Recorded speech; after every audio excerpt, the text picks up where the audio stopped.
Hello, church. In closing today, I wanted to think about Jeff's sermon title. I really like that, The Country Club Church. We all have the need to fit in, don't we? No matter who you are, we all have the need to find people like us and be included. This was most apparent to me way back in middle school. I remember this story well. It was the 7th grade, and our family had to move and had to change locations. And I already had a good group of friends of the school I was at, and it was just kind of hard to move to that new place. And the first day wasn't the first day of school for everybody else. It was the first day of school was actually the middle of the year for me. So everybody already had their little group of friends, and then there I just show up. And this was a hard transition for me. The bus ride was a little rough that morning, and another rough time was at lunchtime. And I can remember as I was waiting in line to get my tray, I got my tray, and then I would go out and I see a sea of children, and they're just all sitting at different tables, and I'm looking for two things. I'm looking for people that are kind of like me, and looking for some open seats. And where can I fit in? And as I kind of walk around, no one is really welcoming me, saying, hey, come sit here. I'm just kind of looking around, and I see a group of kids over there that think, maybe they're like me. I think I can sit over here.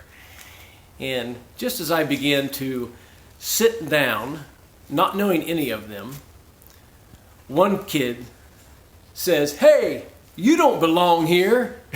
And oh man, I can still remember it like it was just yesterday. It really hurt me. Like, oh my goodness, I won't have to move. Just as I began to pick up my lunch tray and move away, another kid from that table said, hey, he's cool, he can sit here. His name was TJ King, and he's still a friend of mine today. And so I was able to sit there that day. I was so glad that the TJ stepped out of his comfort zone and said, hey, it's all right if he sits here. It reminds me a little bit the story. I've been studying Acts a lot lately, and when Paul would go to the synagogues, and you know Paul, we know from the scripture, he was a Pharisee of Pharisees. He knew the Old Testament well. He could quote all the characters, and he just was. Those were his people when he would go to the synagogue. He understood them. He could speak their language. And then Paul, in Acts chapter 17, he goes into a different location. There is no synagogue here. This is in Athens, and it says there's a bunch of Greek philosophers, and these guys have many gods. Now, Paul is out of his comfort zone, I would guess to say here. And where Paul talks about Abraham and Moses at the synagogue, what does Paul do here in the book or in Acts chapter 17? Because these guys don't know anything about Moses and Abraham. But this is what Paul says to the Greek philosophers.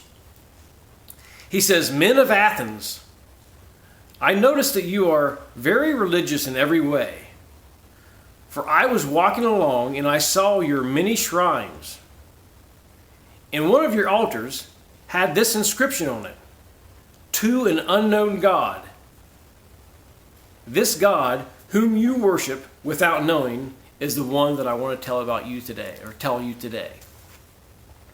So that's where Paul began. And he kind of had to go down to their level and go where they are to speak about Christ. Paul definitely was out of his comfort zone. Wouldn't you agree? I think it's a good message for us. You know, Paul knew that the gospel was not only for the good Jews. It were also for these people that are way off base, right? They have a bunch of these false gods. He was willing to talk to them.